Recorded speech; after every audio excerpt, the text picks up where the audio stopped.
All right, so I'd like to call this meeting to order of the Energy Advisory Committee of Lakeville's Energy Advisory Committee. It's 6 o'clock on Monday, November 3rd, and we are at the Lakeville Police Station. So I want to do a roll call to see who's here, right? So John Gregory, Here. Nate Darling, Present. Don Foster, Here. John Chamberlain, Joseph. Joseph Chamberlain. Present. And Lorraine Carboni. She's absent. All right. Okay, so LakeCAM is recording tonight. Is anyone else recording? If you are, please state your name and who you represent. Okay, no one else is recording. All right, so I'd like to do the Pledge of Allegiance. You want to get the remote, please? So I pledge allegiance to the flag of the United States of America and to the republic for which it stands, one nation, under God, indivisible, with liberty and justice for all. I'm sorry, John, what was that? These guys are attending remotely, but they'll announce themselves when they start. Yes. Thank you. So now what I'd like to do is introduce Andelman and Leak Engineering. Magda is going to present to us regarding a proposal to conduct an analysis for building efficiency under 179D. You have the proposal in your packet. So Magda, I'll turn this over to you now, if you don't mind. Can't hear you. Are you on mute, Magda? I can't hear you.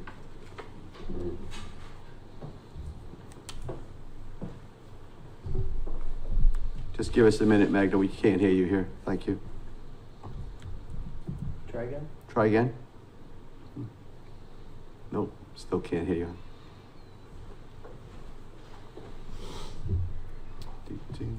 I got a hammer out in the truck that might help this problem. Right? I don't see if it's mute on her side, but we can't hear you on our side. Yeah, just give us a Should call in second. by phone and not use the Zoom thing. Give us a second, John. Do you want to ask if Hayden can... Hayden, would you like to speak? Yeah, I know you can hear us, but could you try talking? Because we can't hear you, Hayden. He's saying he can hear her. Mm-hmm. Oh, he can hear Magda, but we can't hear her. Thank you, Hayden.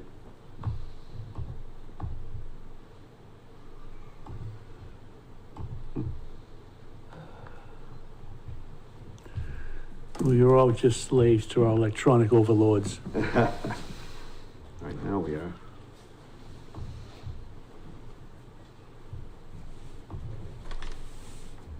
Try again? No. Still nothing. It's weird. And Hayden, we can't hear you either, so it's probably something potentially on this side. Is it supposed to come through that speaker there?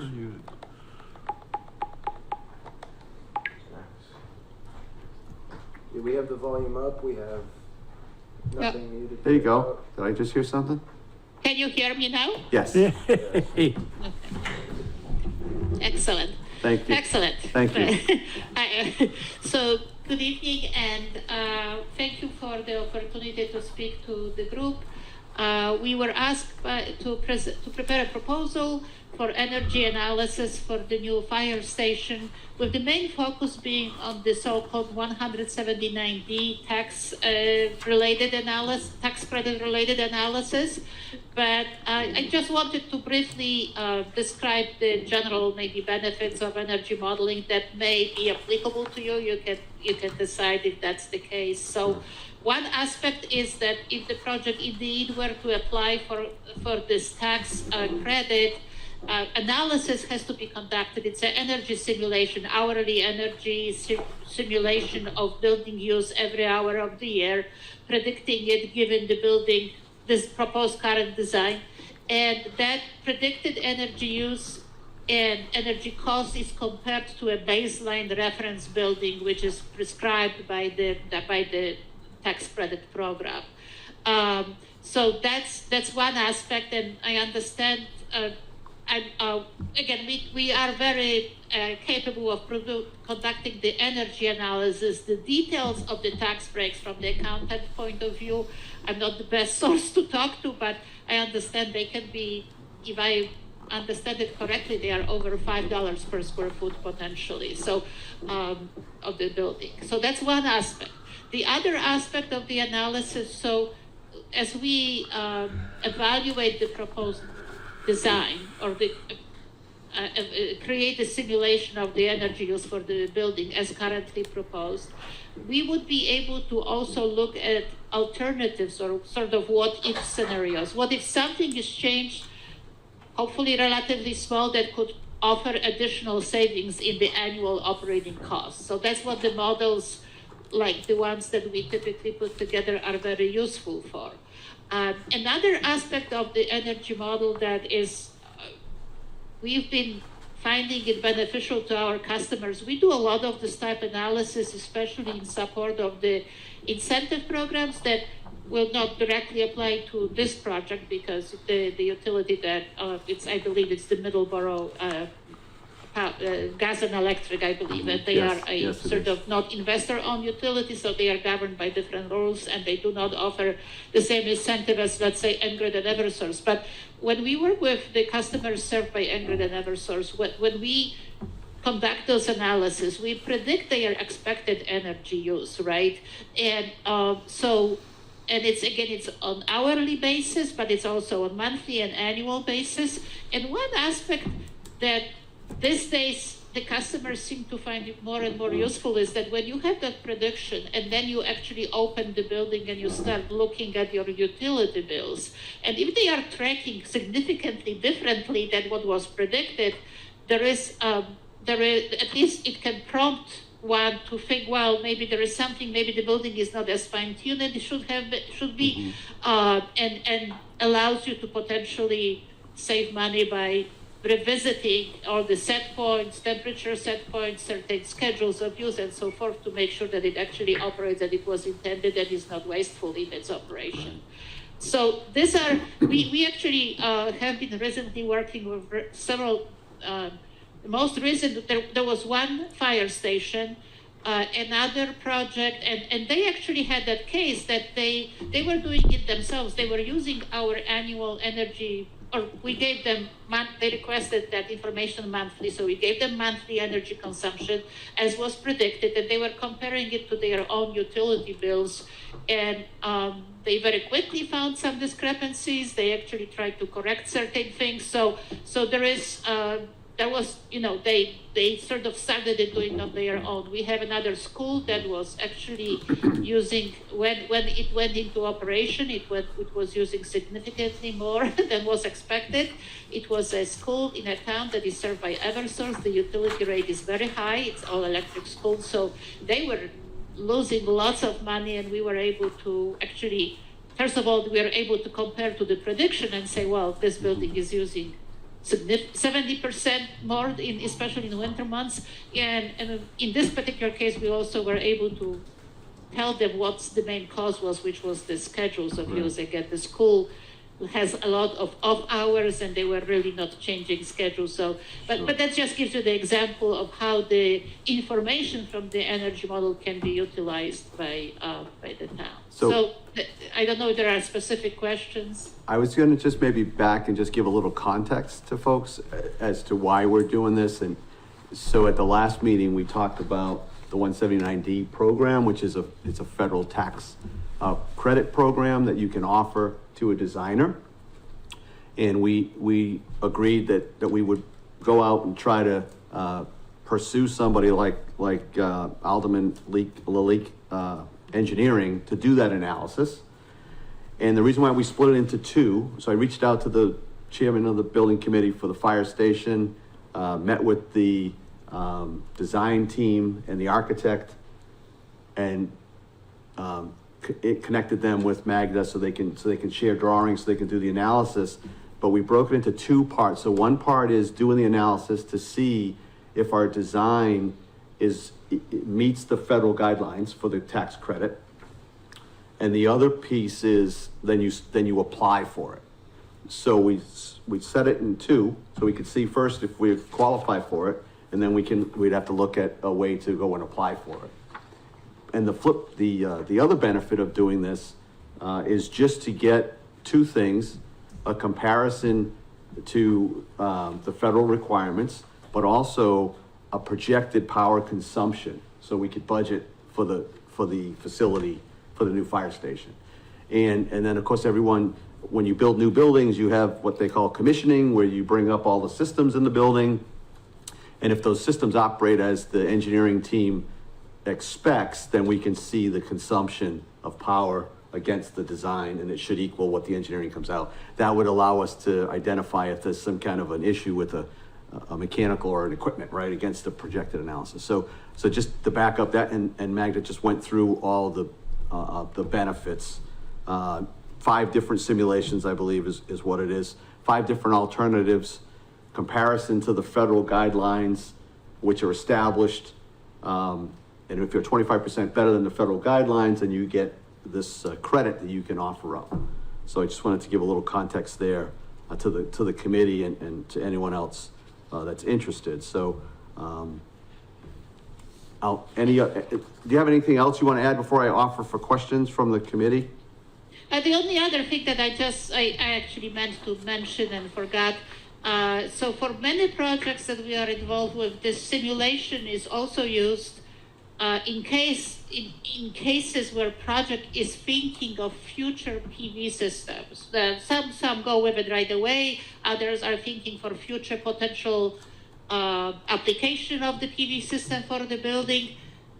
Or some aim for net zero energy. So there are different towns have different sort of objectives there, or different clients. But the bottom line is the simulation can be used for that purpose also, because again, we not only have the annual energy consumption from the simulation, but the actual power demand every hour. So that can be used for sort of optimum sizing of the PV system. It can be for again, many of those aspects when someone is thinking of the PV. Again, I don't know if that applies, but if there were some interest in the future that would apply. Just to explain the acronym, PV is photovoltaic. Oh, photovoltaic system, right, which is the solar, it's a system that absorbs solar energy and generates electricity. Yeah. Yes, thank you. So that's another benefit, by hour, so you can understand your peak demand and things like that. Anything else you want to add before we? I'm all set. I'll be happy to answer questions. Does anyone on the committee have a question they'd like to ask? Okay. So I thought it would be appropriate for this committee to weigh in on the proposal and whether or not we want to recommend the building committee consider going out for this analysis, the fire station building committee. So the proposal cost is $17,900 for the analysis, the engineering study. So I guess I'm looking for a motion to recommend this. We don't have the authority to enter into a contract, but just to recommend this to the building Move committee. that we recommend this wholeheartedly to get it done. Okay, is there a second? I'll second that motion. Thank you, Don. Moved and seconded. Any question on the motion? Yeah, if I can, Yes. Mr. Chair. I do see one piece here that says the analysis related to stretch code, TEDI or exterior wall derating. If you don't It's mind, not- where are you? I am on page 2, bullet points under the 3rd paragraph. I have it. Yes, thank you. Yeah, second bullet point. Second bullet, yep. Yeah, I guess this would be a question for Magda. If we were going to include TEDI or derating of exterior walls, is that a substantial increase to this number? So this is almost completely separate, because TEDI is the calculation for, it stands for thermal energy, density index, demand. or don't quote me on this, I apologize, but it is the stretch code requires this calculation for this type of building. It's a mandatory calculation for communities that have stretch code currently, and for the fire stations, it's a mandatory requirement of the compliance of the code. And it's while we still create an energy model of the building, all the inputs other than the building envelope the exhaust heat recovery effectiveness, which is a mechanical feature of the design, are actually fictitious. They are prescribed. They have nothing to do with the actual building. They just tell us what to enter, prescribe it. So the TEDI is really meant to exclude all other factors and just evaluate the building envelope. And the rating is the same. It's a lot of calculations with the report. So so there is not necessarily a economy of scale, unfortunately, that we can, but it shouldn't be, again, especially, this is not a very large building. We have completed a lot of those recently, so I shy from actually quoting a number, but it shouldn't be a very, very high addition at this point, so to add that service. But unfortunately, again, there wouldn't be an economy of scale because they are really independent of each other, the analysis. Mr. Darling, does that answer your question, or? Yeah, it does. It just, I had read through this skimming and I noticed that, and Lakeville being a stretch community, we would be getting a TEDI from the contractor. So if we were evaluating that, maybe there's a piece in here that we do a change order after or something like that. Once the data gets submitted and use this is almost like a peer review of that data. So Okay. yeah, I'm satisfied with Mr. it. Foster? Maybe we could ask for a non-binding budgetary estimate of what these would cost if we were to ask for them at a later date. Yeah, that's. For the TEDI? Yep. Yeah. Just an estimate, non-binding, so it's not a quotation. Right now, or because I can revise that proposal probably till tomorrow and add those Yeah. as a optional services. Yeah, we can make the motion contingent. I mean, we can make the motion for the original proposal as it's on the floor. Exactly. And then add in those costs later, because definitely the lead certification is also something that's of interest. Because we're And the lead close. certification, that is very consistent with the other analysis already included. So that would be a very small addition, very small, because that's the same methodology of analysis, just slightly different baseline, but it's very similar methodology.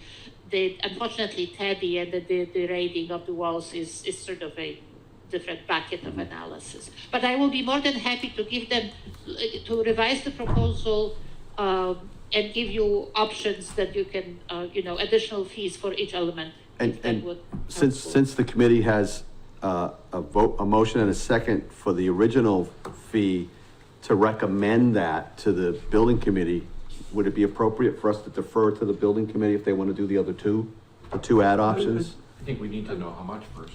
I have a question, kind of tagging on Nate's question. We're a stretch code community. That's a statement of fact. Yeah, The architect, Sachi and Associates, is designing, the station's designed to meet stretch code. Correct. Okay, another statement of fact. yeah, And the stretch code requires this TEDI. yeah.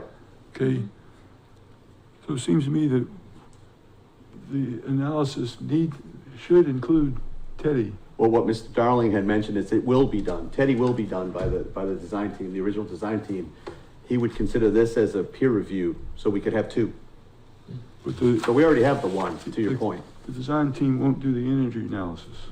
They can't tell us how much the stretch code TEDI building will cost to operate. That's what we're getting from We're getting that. ALE. Right, this is in addition to that.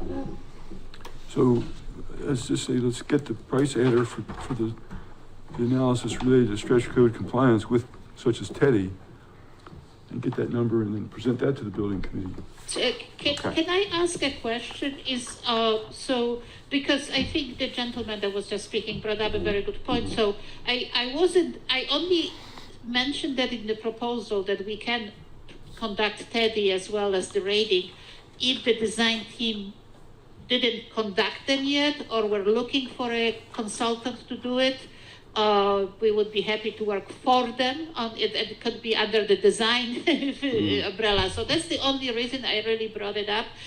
I also think someone may have mentioned to me lead, and that's for that reason, again, I brought it up that we can help with this, but that is, again, I think for many projects, that's sort of an umbrella of the design fee itself, right? Right. That's what the design team needs to do, because you are a stretch code, the design needs to comply with Right. the stretch code requirements and needs to produce the documentation as such. So, Okay.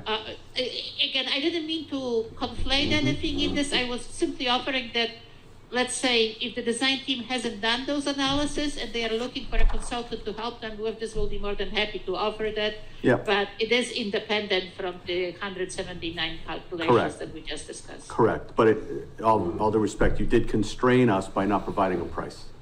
So we Oh, I can't, to see. Mr. Foster's point, we can't vote unknown, right? So, we have a motion and a second for the proposal that's in front of us, for the monies that it states.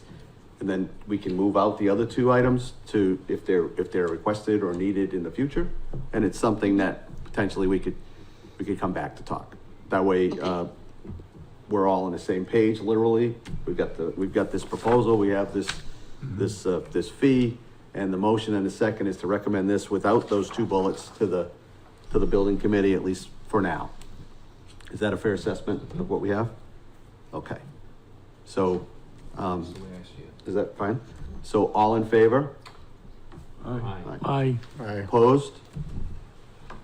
Okay. No abstentions? Thank you. Unanimous vote. Thank you. All right, thank you, Magda. Appreciate that. Thank you. So I'm gonna do a better job of teeing up, Hayden, because I didn't give any context to you, but thank you, Magda. Thank you. So, So this will be recommended to the building committee. it's gonna be recommended to the fire station building committee. Right. So you know Magda, I don't know if she'd sign off, but that's not, Oh, I'm still Yeah, okay. here. So- But do you guys need me actually? no, or I'm just do you gonna, want me to one more thing, just so that you are all clear, right? So we're an advisory board, so we're gonna advise them to consider this. We don't have binding to vote to accept, just so you're clear. Okay? So that, other folks will be reaching out. Okay. All right, thank you. So, part of our charge, as we'll get to later on, has to do with, communication about sustainable, activities and such.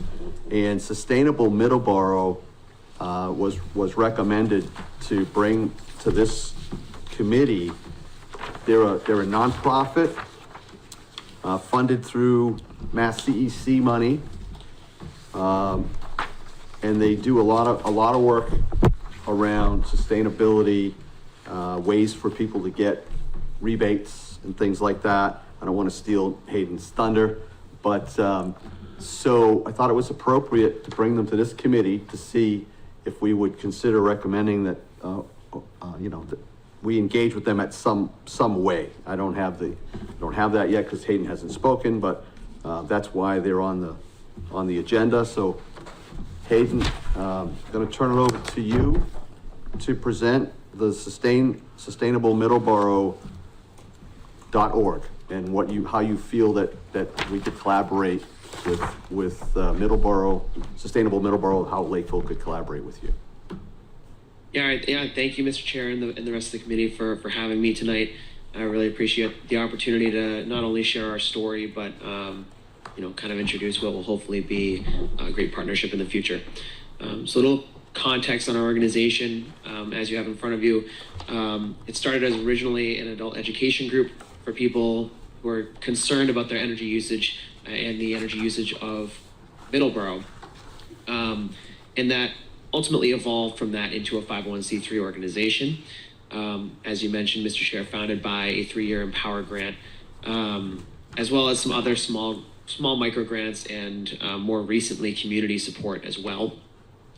There's been, I would say, some really great progress in the past 1.5 to 2 years, especially, not only in expanding our reach and how many residents in town know about what we do, but also educating folks on what they can do themselves and with our help to lessen their energy consumption as well as their impact. So our organization primarily focuses on 3 pillars. Those are education, outreach, and advocacy. So as for the education, we have our full weatherization guide on our website, sustainablemiddleborough.org. We also have a plethora of handouts and print materials that we often share at different events held in Middleborough and occasionally in Lakeville as well. And additionally, we offer workshops a couple times a year where we bring in experts to discuss different topics. So these have included a do-it-yourself insulation workshop. It's included a climate resiliency workshop, and one of our most recent workshops was PFAS and PFAS mitigation, about PFAS, all of that. We've also given talks at locations like the Council on Aging in Middleborough, and generally just try to share this information, especially, obviously Middleborough not being a mass save community, not benefiting from mass save. There are things to help, and our job is to educate people on what those are, and that they can still do things to their home to save energy and money, even without mass save guiding them through it. As far as outreach, like I mentioned, that tabling and sharing that information with people, my role as weatherization navigator is also to walk people through the whole process. So essentially what that involves is from step one, if someone shows their interest in weatherization, so whether that's insulating, air sealing, etc., or doing more efficiency projects like switching to a heat pump system in their home, from interest all the way through execution and the rebates, it's my job to walk them through that. So people will come to me saying, I want to do this, but I don't know where to start. And my job as weatherization navigator is to help them get to where they want to be. We also have made some strides in advocacy. We've had some successes locally, especially advocating with Middleborough Gas and Electric. Some of those successes have included supporting low-income rebates, more accurate carbon accounting, the PFAS-free procurement policy, and the 0 to low % loan through what's now TFED. Excuse me. So yeah, we've really, that's kind of a little bit of background on our organization. We would say that, obviously there's a lot of work to do in transitioning, not just Middleborough, but, towns everywhere to being more green and more educated about their energy consumption. But we're proud to be part of that motion there. And how do you see us collaborating with you? Yeah, so I think that's twofold. So one, as I mentioned, that advocacy, local policy advocates have helped us. And, generally from a policy perspective, our asks, especially when around energy consumption and efficiency, generally carry more weight when there's more people, especially people whose opinion is respected, supporting it.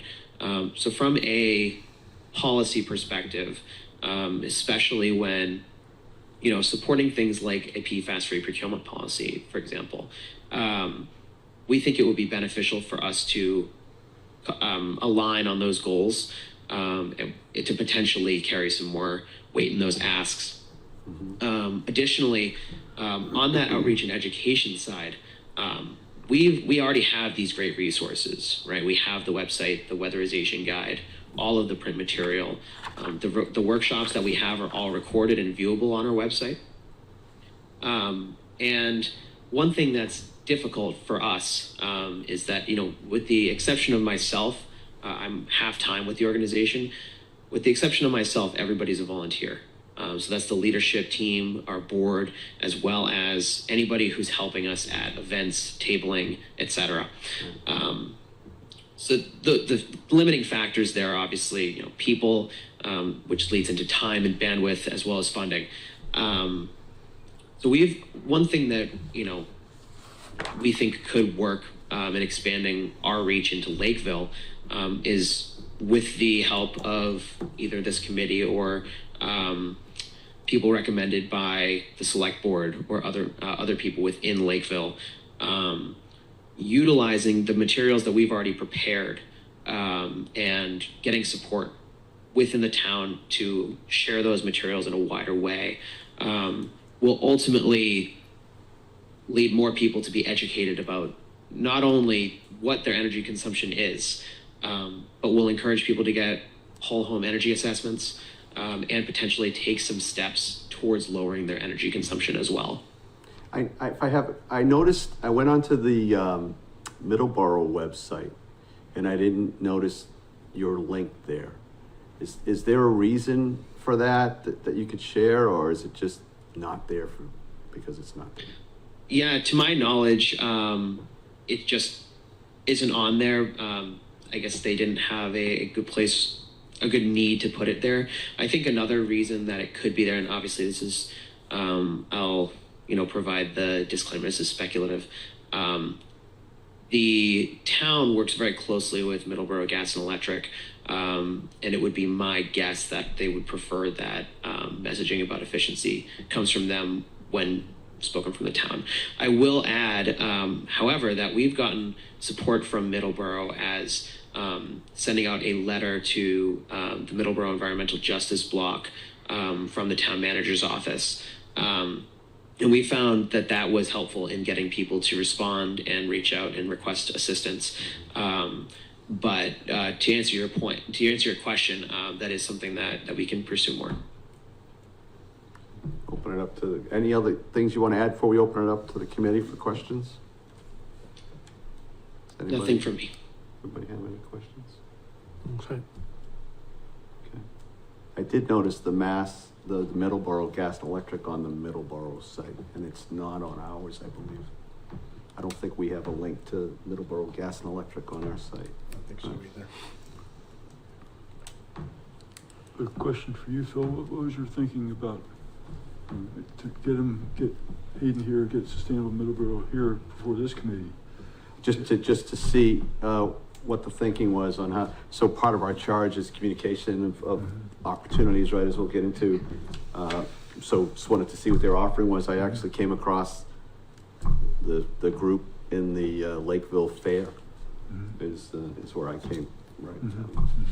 I think John, are you affiliated with these guys, or? Yeah, I've been volunteering with these folks, found year and a half, maybe two. And the power of the volunteers it's phenomenal.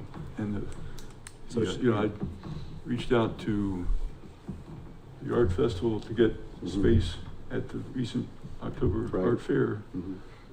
First it wasn't available, then it became available, so we got material in the booth and the table, and it was a great event. And the other events, Oktoberfest at Lakeville, I mean, there's been 4 or 5, maybe more, that I volunteered with. Soul Farm Festival weekend. We did something at the Herring Run Festival, which was cold, wet, miserable, windy March, April day. But that was there, and some folks showed up, they got literature and went their way. And we said the fish didn't show up because it was too cold even for them. But these guys, I mean, I'm thrilled to have Hayden here at the meeting, and in the audience we have Kimberly French, who's the president of the Middleborough Board. Welcome. Thank you. Would you like to add anything to that? Well, I appreciate your question very much because, so we don't have a link from the Middleborough government website to, we're a nonprofit, we're separate, but I think that's a really good idea. As Hayden said, we should look into it. In the recent master plan, and we were very much, involved with SERPED and our town in adding a climate resilience chapter to that master plan, and it specifically says that Middleborough will be working with, it doesn't have either a green energy committee or a sustainability department like some towns and cities have, that they will be working with us, and that's why the town manager, helped us with that letter of outreach. So I'm just saying that, I think it's actually a really good idea. We should say to them, you should have a link to us on your page. And I'll just say also, just as Hayden said, I mean, we have a lot of materials.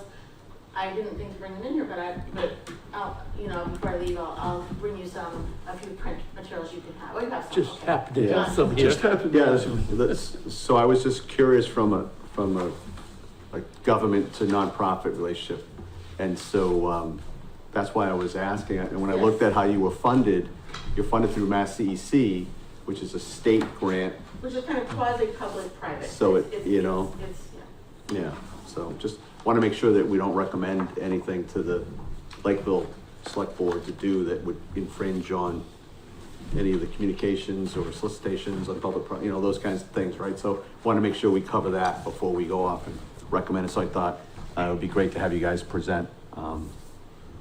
As Hayden said, we're all about outreach and Yeah. trying to reach as many people as possible, including in Lakeville. We're happy to share the work we've done. Yeah, that's great.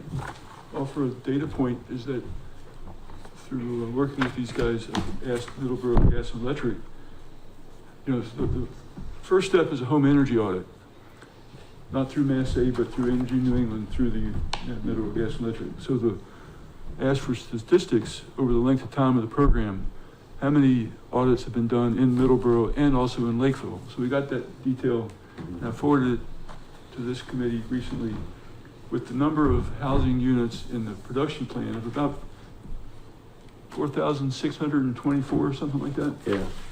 We've had Lakeville residents have just gotten want- about 300 Yeah. audits. So we've got, so there's a huge need for outreach. Yeah, which is, Oh, absolutely. it's perfect, right? That's Yeah. why we're having the discussions. Yes. Thanks. And one thing to add, Mr. Chair, if possible, I think I want to make sure I want to share this. I'm happy as weatherization navigator to talk to anybody who's a Middleborough Gas and Electric customer. Yeah. Our scope, as far as that one-on-one support, does not stop at the town line. So especially as far as the potential partnership with the town recommending our free services, there's no changes that would need to be made to our internal planning or bylaws or anything that would allow us to shift that work into Lakeville as well, as far as the one-on-one support goes. Okay. Any other questions? Because there's no need for any kind of vote or anything. I just wanted to, so we all get grounded on what they're all about. It's acronym night, right? You were using a whole bunch on there.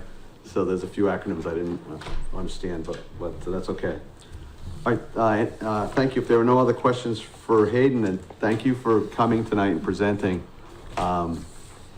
Definitely, I think the Middleborough Gas and Electric link is something that comes out of the thinking, at least that I have through that presentation. So maybe we can talk about that at some point in the future. Okay, so we have your contact, but thank you, Hayden, appreciate it. So, Thank you for having me. Thank you for coming, and thank you for coming. Thanks for all your work. Thanks.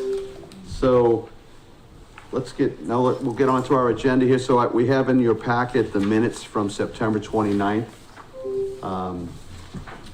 Looking for a motion to approve the minutes. Move to approve. Thank you, Second. Don. Oh, good. Nate, did you second? Sorry, on the question of Just the like to- minutes? Yes, I'd like to request under the Green Communities update that Nate did, the point or the suggestion, it's also sort of a question, is the green community reports that have been done. There's been such incredible work done. We could wish those reports were all made public. And we could brag up on that work. So specific. This is just the minutes of the night though, right? Well, yeah, and I spoke to getting the details of the animal control heat pump sizing, which was an action I took, and I've requested that information, haven't gotten it. So how would you like to change this section that you're referring to? What would you like to add to the minutes here? I guess after about in the middle of the paragraph, where it says the sentence, level 2 audit and level 3 audits were discussed. Yeah, they were, yeah. Add a sentence, if you like, I could add a sentence and email it to you after tonight. Well, You want to vote on it? I was just say add, were discussed and copies of the heat pump sizing were requested. Okay. So, animal shelter, I'm sorry, wrong one. Let's see. The level 2 audit and level 3 audit were discussed. And heat pump sizing, Yeah, sizing calcs. what's that? Heat pump sizing calcs Heat pump, were requested. Mr. Chair, I hate to do this, but, Yes. I want to add, so if Mr. Gregory's not comfortable with this, I would want to see us review the tape on The it. tape. Yeah, because we can't just go in there and You're say, right. well, I meant to say, or I Yeah. want this to show this. No, good point. So, I agree with you. yeah, so. Yeah, I agree with you as well. If, I also agree, 'cause yeah. Yeah. So, and I don't want to put Mr. Gregory on the spot either, so Yeah. I would ask, We defer approval of these minutes until, yes. yeah.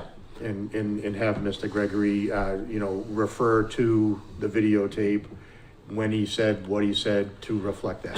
An alternative would be to approve these minutes and then have a discussion that goes in the minutes of the current meeting, so that your thoughts and ideas are documented. Yeah. Referring back to this. We could refer back to this, but I don't think we should edit this to include new ideas that have come forward. This Yeah. is simply a record of what was said. It is, and factually, the level 2 and level 3 were discussed. Lots of things were probably said that were on that record. And to pick out just a few things probably isn't appropriate, right, without going through the whole. So, I think we had a motion and a second to approve the minutes. As I- modified? No, as No? they are, we haven't gone to that amended yet, so. Are you okay with that, John? Or would you like to defer this until another day? John, one thing you could do is, the next time we meet is be prepared to lead a discussion with the details that you think are important, and then that gets rolled into the minutes of that meeting, so it's officially documented, rather than trying to re-engineer what the words that are on this paper. good point, and have often pulled down the YouTube transcript of different town meetings, which is real helpful. 95% accurate transcription of the spoken word, however they do it, but, and certainly LakeCAM does serve as a minutes in addition to these written typed minutes. And I'll just review the transcript and then approve this as is. I mean, there's other things we can nitpick, being very detail oriented. But want to be true to what was said at this meeting. Yeah, For this, and the 29th. yeah, and it's fine however you choose to vote. One of the perpetual dilemmas of a secretary of a committee is how much detail and to what granularity do you go into transcribing the words that were spoken versus just capturing the overarching ideas. Mhm. Yeah. And it always is a problem. Yeah, when you look at Robert's Rules recommendation, it's to talk about generalities of what was discussed, without Am I supposed to speak to that? every word that was said, right? So, and plus we have a tape, which folks back in the day didn't have. So, have a motion and a second to approve the minutes as they are. So, I'm gonna call a vote. All in favor? Aye. Aye. Aye. Opposed? Abstentions? Okay, motion carries. Thank you. John, for your information, I think a good in-depth quasi-technical discussion on heat pumps would be a welcome addition, led by you. Well, I would, thank you, and, it comes back to the nature of the building and what insulation is in the building, in the walls, the windows, the floor, the slab. And our audits, level 2 audits, don't include that detail. And if we're headed to, so coming back to MAGA's calculation for our fire station, that'll give us the priceless information, how much will it cost, should it cost us to operate this? But we don't have that detail on the animal control building with the new heat pumps going in, or that are installed. Well, unfortunately, you can't go back in time. But we can, I don't know why it wasn't done. Yeah, so we just- But I know it's gonna be done on the fire station, which is goodness, right? in any future action we take for buildings in town, to say, put solar get a solar quote, like for instance, this building, at correspondence in, Lisa Sullivan actually talking to her about net zero presentation with the select board. I think we've talked about this, Phil, but we'll forget about the animal control building. Look at this police building built in 2019, to stretch code. And we have from Lisa's and from MEI, the cost to heat this building of about $37,000 per year, which is whatever it is per month. We have that hard number, actual money spent. So go out and get a solar proposal for what would fit, what would this roof hold, assuming it's solar ready, like the fire station will be. Compare that solar kilowatt output to the grid kilowatts we're buying and see if we can zero it out. Or better. Or better, absolutely. Yes. So we then save that $37,000 a year, and I did a calculation that since property taxes fund the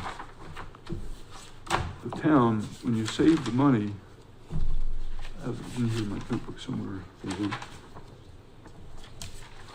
Okay, the assessed value necessary to raise $37,000 for the town is over $3.5 million. So if we can save that money, that's like bringing a new business to town with that assessed value. So and we can table that hopefully for a. Yeah, no, I'm sure you could put that on any one of our buildings, you know, it's a, so, you know, this committee's first meeting, right, last meeting we organized. Yeah. And I think there's some opportunity, but there's also a lot of things to celebrate too that we've done as a town.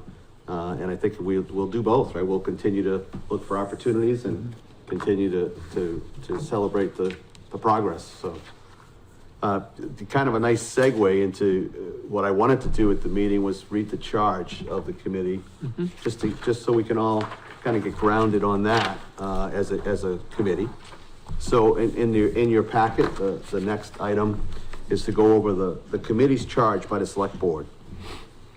And so I'm just going to kind of go through it, right, to help educate the town of Lakeville on clean energy options and measures that can be implemented to reduce energy use, conserve resources, and reduce emissions, to assist in the development of cost-effective projects on municipal facilities, to reduce energy and resource use and develop renewable energy resources, and to promote awareness of new technologies and their potential impact on energy use and resource conservation.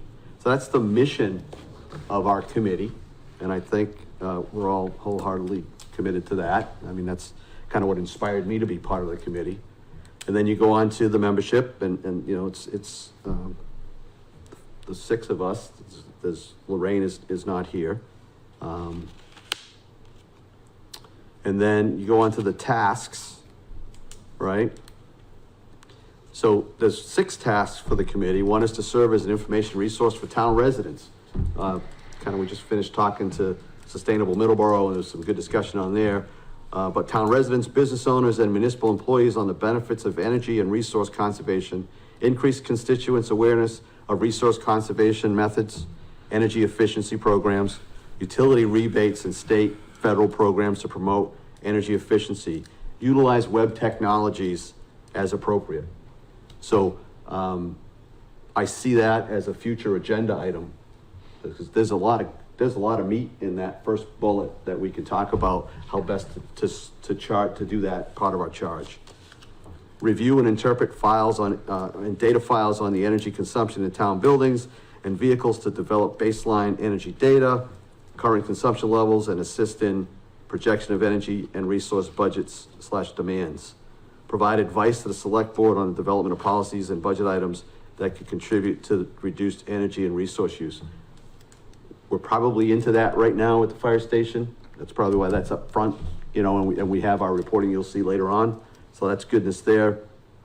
Assist in the development of studies that will lead to cost-effective reduction in the use of energy and other resources at existing and planned municipal facilities. Magda was just on earlier, so I think we've got that. We're working on that one.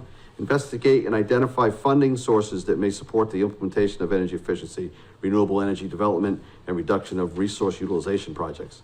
Some great work's been done on that, and we can continue that. Assist in the preparation of grants and proposals leading to the development of such projects. Assist in the development of funded projects to the extent necessary to ensure project implementation. A lot of great work's been done in that space.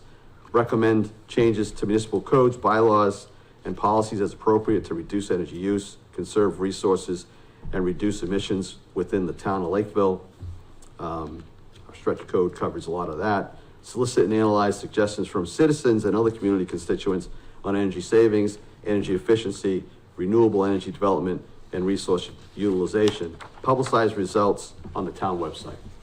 So this is the charge of this committee, and it's pretty comprehensive when it comes to what we're doing here in town. It's pretty exciting stuff.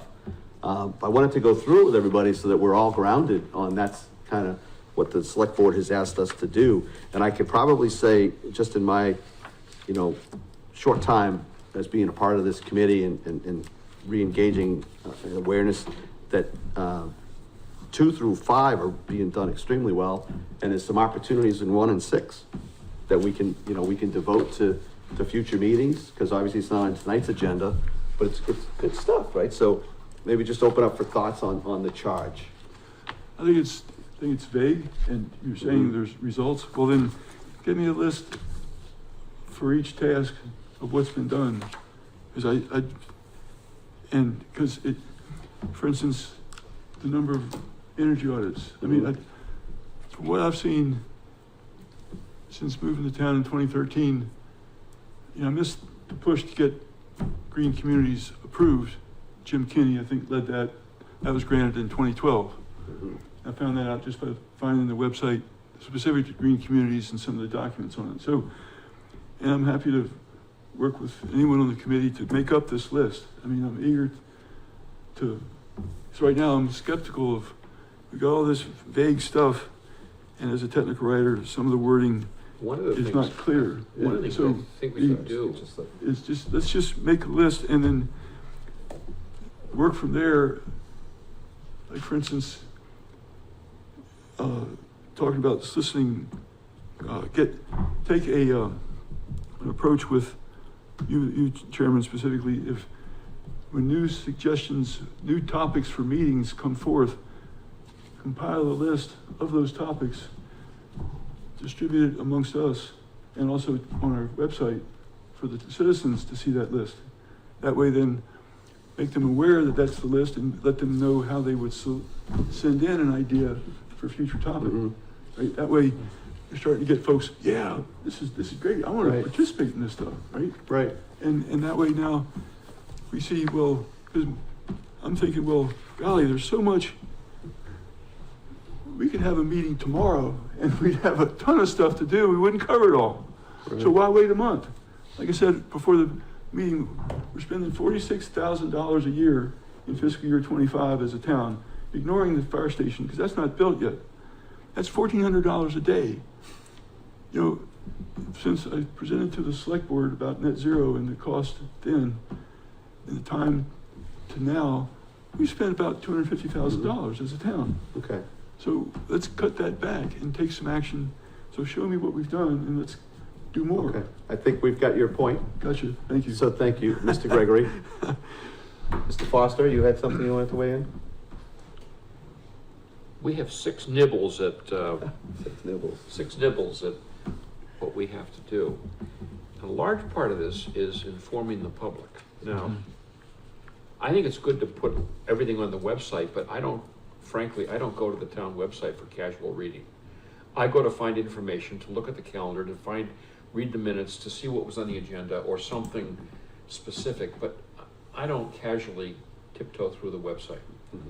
But the newsletter that comes out, the town newsletter, done by, is it Lacey Marshall? Lacey Marshall, Yeah, That's superb. it is. And you can't help but read it. Yeah. So let's get something in the newsletter about what we're doing. How about we have a newsletter for this committee for energy in the town? And I'd be happy to draft the first, Mhm. work with you, Phil, and others, so this, because that newsletter is so great.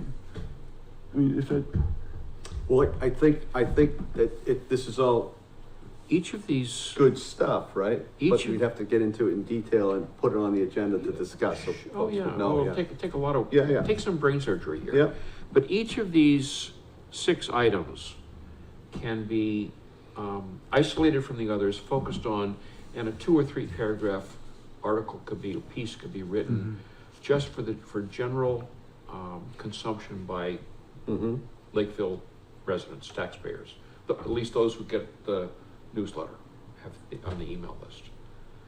We also should exploit, what's the little free thing we get, the Nemasket Times? Nemasket, yeah. We should be exploiting that as well. And I think, great points, because I believe that this committee, again, this is our first meeting as a new committee, and there's probably some future, committee work that would be newsworthy to put out there, right, and communicate, so I think I think that's absolutely the path that I hope we're on, right, is to. Part of it is to, I think, communicate the public on updates and what we're doing, but I think part of them also is to engage and pull them in. Exactly. To do things. Part of the charge is to solicit and analyze suggestions from citizens, right? So we have to come up with vehicles to do that. We have to be clever in our writing, so it's a two-way street. Mm-hmm, mm-hmm. It's all good. Like when I read the first charge and the sixth, like I had mentioned, I think there's work to be done in those two, and I think folks are agreeing on that. It's just a matter of how soon, how fast, and how can we go, right? so we could pull So- together a newsletter, pull together for that newsletter, the accomplishments against the charges, each individual charge. And I've met some of the reporters for the Nemasket Weekly, Mhm. and Milton comes to mind, there's others. I could take, reach out to them, say, here's what we're gonna have in a newsletter for the town. Is it fit to print? How would you like to polish it for the Nemasket Weekly online and print editions? Yeah, it would come from the committee, but Oh, yeah, absolutely, yeah. absolutely. I don't want to lose any, so, Mr. Chamberlain, do you have any thoughts on this topic? No, just listen to and learning new stuff here Yeah, all yeah. the time. Okay. This is not in my field of expertise, so I'm learning stuff here. Okay. Although I did install 2 years ago, the miracle energy savers for heating and cooling the house in Wareham that I have. Nice. Away from those fuel kerosene Yeah. or diesel oil fired things we used to have. Right, that's great, thank you. Mr. Darling, do you have anything? I think these are all good ideas. We just gotta make sure, I'm always cautious when we move too fast. And, I like what Don suggested about, start with the community newsletter, maybe just a little paragraph or so of what we've done. John's got some really good ideas as well, but Yeah. we need to refine what our message is gonna be. So I really like Sustainable Middleborough. I wanna take a look at their website. I haven't had the time. We wanna get information together, and we want this group to vote on it and say this is an appropriate message. Yes. And then you can kind of build on that. But like you said, I mean, this is really our first Yeah. real meeting in quite a while. So I want to make sure that we agree on a message. The message needs to be relatively simple in the beginning. Right. We're really advising versus recommending in a lot of the stuff. Exactly. We've seen it over many years where, in the 50s and 60s, it was recommended to use asbestos, and Right. now it's not so good of an idea. Right. We want to make sure that we're educating everybody on Yeah. all of this. We're looking for diversification of energy production. We're looking at return on investment. We want to make sure that we have as much of this information as possible Right. to get it to the residents and to businesses. And thank you, Mr. Darling. And I just want to add some thoughts of my own. So this may be my first meeting as chair of this committee, but I've been around sustainability for a number of years now. And I have to say, in various areas, and I have to say that Lakeville's doing a great job. That you really are. I mean, the amount of progress that the town has made under your leadership, Nate, and the select board's leadership, and all others that are involved, is remarkable. It's really good, right? So it is stuff to celebrate. And I'm very inspired and hopeful about the future, that we have so much more to do, and we've done such great stuff before we got as this committee. And so I'm going to stay on that future path and what we can do tomorrow, not look at the little things we didn't do yesterday. So I'm going to stay with that. That's an inspiring kind of approach and agenda. And we've got some great support from the select board.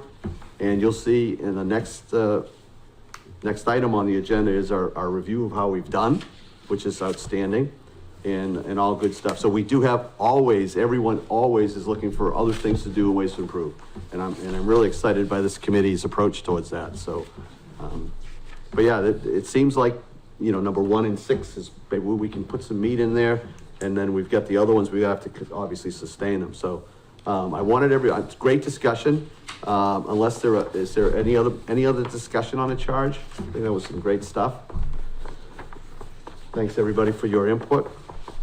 So now let's go on to the next agenda item, which is, so when you look at what we're chartered to do here, you want to consider the charge of the committee, and then we want to have, what's our measure? And we're fortunate on this committee that we have a measure that's populated by, resources and data from the electric company, actual invoices in town. And so it's a very good data set. So I went into the portal, and it's the Massachusetts Energy Insight is what it's called, the portal that we have. So I went into the portal and pulled out some high-level data for us to review tonight, really to celebrate what the town has done up to now, and also to say this is our measure. This is how we measure if we're going in the right direction, with a few other things, right? But this is the meat of it, where it talks about really the cost of the energy that's used by the town, and we heard Mr. Gregory say some data, some numbers that he has. There's actual numbers in here as well, and we'll defer to these numbers because these are the numbers that tie back to invoices and state reporting. And it's also how we can pick our work. So there's a lot of, obviously we talked about communication a lot in the last agenda item, and that's important, but there's also the advisory in the charge to reduce the cost of energy and alternative energy sources for the town. So if you look at looking at all building EUI, and that's the energy utilization intensity metric, and what it does is it takes the energy use and this total square footage, it divides the energy use by the square footage. You come up with a normalized number that pretty much tells you how efficient you're using your every square foot that you built. So when you look at, as an example, the old police station to the new police station, the old police station drew less energy because it was smaller than the new police station, but the new police station has, we're having this meeting in this police station, so it's bigger, so it might draw more energy, but when you look at it as a utilization of square footage, it's more efficient. So it's much more efficient than the old station was, because the old station was, obviously drawing a lot of energy for a small square footage. So when you look at our energy, this chart, the state level is up there in the 80s to the 100. And then you have the Lakeville, when you look at all of our buildings together, 2011 is our benchmark year. And we started off on an energy utilization as of 40 across all buildings in that year. And when you come out of FY24, which is not this fiscal year, it's last fiscal year, we're just above 20. So we almost cut our energy utilization in half, which is remarkable. And of course, I don't have the FY25 on here because it wasn't complete, and I didn't want to put partial data from the portal. So maybe I'll just pause on that slide, see if there's any questions about that, as an understanding of the slide and where we're headed. But it's really a very good reduction or improvement in energy utilization of our buildings. You can Can see. show this for the public? Mhm. Have anything for the Lake It's Cam? on the web. People can pull this up. Yeah. But you have nothing to show for LakeCAM tonight, right now? I don't know how that would work, folks from LakeCAM, but we have the packet. It was posted for the public to look at. I get your point, John, but I don't know exactly technically how to do that. To interpret the data, Yeah. you can see, starting, if you look at our town versus the state average. Yeah. You can see where we roll off in the right direction, starting around 2018 or 19. Yeah. Which I think was when Nate really started working hard on the Exactly. on the energy stuff, and it's paid big dividends because we continue a decline, which means an increase in efficiency when compared to the state. Yeah, down is good. So I'm gonna hold this up, just because, folks, so you can see, this is the trend that Mr. Foster's talking about. And this is the trend of Lakeville. Down is good, right? So this is the trend here. And I guess maybe if I hold it, I don't know how to do that for the video, but it's a great number, right? And we need to be very thankful to be in the town that's doing that kind of work.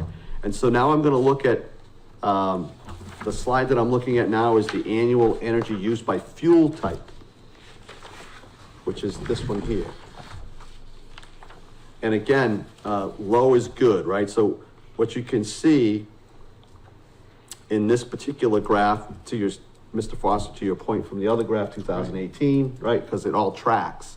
In 2018, we had maybe 57,000 MBTUs of energy that we were using in the town. And it comprised of oil, gasoline, electricity, and a little bit of diesel. And then when you... So just for clarification, Yeah. this was and I'm gonna look to Nate to confirm Yeah, this. of course. This is a combination of energy used for heating, for lighting, and for transportation. That's right. Yeah. So it's the gross consumption of energy producing fuels of all kinds. Yep. And the portal, just for folks, the portal has the detail by account. So you can actually go to the electric meter, and by that account, you can see how much electricity from that particular meter. So it's very granular. It's a good data set for us to use to guide us to advise the town. Now, two things really stand out in our energy consumption from 2018 to the present, or to 24. One is an almost monotonic linear decline in the amount of oil used, which means improved insulation. And Yes. number two is a similar decline in the amount of electric, which is in my opinion, is a combination of improved insulation, but also the increased use of LED lighting. And other devices like heat pumps and such, right? So the oil would go away with an electric heat pump. Sure, you're right. Yeah, so you see, the other thing I would add, and again, it's the different colors. The oil is the purple on the graph. You can see the decline here. And the interesting thing is it didn't just switch to electricity. The electricity is more efficient. So when you switch from oil fossil to electricity, you get a more efficient profile, so you reduce your electricity from a BTU point of view, which is British thermal units. But the cool thing about when I looked at this, that I'll add to Mr. Foster's comments, is that when you move away from oil and you go to electricity, the state legislature is driving a green electricity grid. So the state itself is driving greening of the grid, and by Lakeville going from oil to electric, we're actually going to a more efficient and less environmental impact fuel source, or energy source, I should say. So it's just good stuff, right? And again, I didn't have FY25 in there. You can see a little bit increase in propane that we had, but again, a big reduction. I'm looking at about 57,000 down to just over 30,000 MBTUs. So significant reduction. The next, so that's the high level data, which is a good benchmark. And Mr. Gregory commented on adding another data point that I will add in the next update. This will be part of every package so that we can look at it, because it's updated. We want to try to get it updated more frequently. You know, a question that should be asked, Yeah. and I hope we can answer it before we don't have an answer, is how do we compare to other towns? I think this is a remarkable chart. So it's a great point, and I'll follow up with that with the portal folks. I mean, we do have it by the state, but we don't have it. I haven't seen it by a town. Have you seen it by a town, John? I'll come back to that. We just love to I was looking into this portal a couple of weeks back, and particularly for the high school and the elementary school. Which slide are you on, Jim? Well, the annual use by fuel type, just we want to make sure that the data entered is correct to what the school district schools are actually using. For instance, I looked at having met with John Higgins to get fiscal year energy costs. He provided dollars of fuel oil, dollars of electricity across the school district. I used it in my spreadsheet and I shared it with you by email and others. But Right. So let's just, then I went into the portal to see if the numbers in the portal for the fuel oil purchases are the gallons, because I didn't get gallons from the school district, I get dollars, okay? Yeah. Dollars spent. And it was a huge number, because naturally the high school and the elementary school heat only with oil, right now anyway. So I say, let's celebrate this trend and validate the trend with the data, make sure it's accurate, right? Well, the data gets audited every year. By who? Against what? We're going through the audit right now, so maybe I can expand on that when we Okay. get on to the next one. Okay. So this data is directly input by the electric company. There's no one manually inputting it. And then, it gets audited by the town and the state. And then it gets approved every year, so. I think we put the fuel consumption in. We don't do, but then it gets audited. So we put in the oil, but not the electricity. But to John's point, we should make sure that we're inputting gallons or pounds versus dollars. We're not putting dollars in. John No, got dollars, the cost is, But- yeah, I got. but we put in gallons. All right, so I'd love to know who's auditing the MEI data for the current fiscal year, calendar year. It's not a question that you can go ahead and do what you'd like Okay, offline, but this data is done by the state, so. There's part of the annual reporting. It is. It's part of- Criteria written yeah. in the contract when you become a green community, and I get a kick out of this, because I look at it, and I just pick up 2015, that was our snow year. Yeah, But Phil, you would have absolutely loved to hear Mr. Kenny speak to this, because he was so passionate and Yeah. intelligent on the subject matter, where he would get into weather normalization, right, Don? And Yeah. Joe remembers it kind of long meetings, but he would normalize the usage based on the heating and cooling days. Yeah. Which then gave you the real picture. Real picture, right, You know, and exactly. That's what we used to do back in the hospital. We would Yeah, normalize it. It's great, Yeah. and you know, that's what we balanced our, 20% reduction, so we were awarded a 20% reduction, again, that gets reviewed by the state, and we've Yeah. kind of carried that forward, even though we've changed some building stock, we got new vehicles and stuff like that. Right. There's not a direct, so we're always going off of our baseline, so when we do new building stock, it shows that it might show an increase. But that increase is subjective, whereas it's still measured against the baseline. Yeah, and there's a lot You of, just have to explain it. and to your point about normalization, this is British thermal units. It's not so much the price of oil or the price of gas. Those things don't factor in because, or how cold was it that year? So it's sometimes can be skewed by environmental factors, like we just had a really cold winter. But I know this is audited because I've seen the audits that have been performed. We're going through one right now. We're actually going through our end of year, which we'll talk about in a minute. As we put in all the data, a lot of good people are involved in putting this data in, and then it gets audited by folks. So it's a very good metric. I guess you could be skeptical about anything if you want, but in this particular metric, this is the one that we've started by, the state recognizes it. And this is the one that we would use if we were going to apply for a grant on ROI and stuff. So I just wanted to go over the metric itself. And then the next, Before we skip. Yes, sir. One last question. The gray is supposed to be wood burning on the chart? yeah, it's not, What's this one guy with a fireplace? it's actually not even on, it's actually not even in this horizon when you look at it. Well, I was wondering about that. It used to be the DPW garage. Yeah. oh boy. So when we did our baseline, we actually had that. We were looking at that. then they went to a waste oil I burner. thought they burned used engine oil. Yeah, don't know. yeah, he used, I questioned it myself. You have to go back pretty far to find the wood, Yeah. but it stays in the data. it stays in the You data, know, but okay. this goes back, I think, to 2008 or even before. I think it's 2008 is where it starts. But I did notice it was way back and. Well, I was asking because I know there's people that do burn wood pellets. Yeah, pellets. not within our buildings of But I the don't think it has town. to do with the Yeah, town yeah, building. Yeah, this is Yeah. just so this becomes the town building. It's a great point Yeah. for me to Yeah. clarify. This is the It's town town buildings. facilities, Right. cars and Yeah. stuff, not the Yeah. residents. It's not part of this. Yes.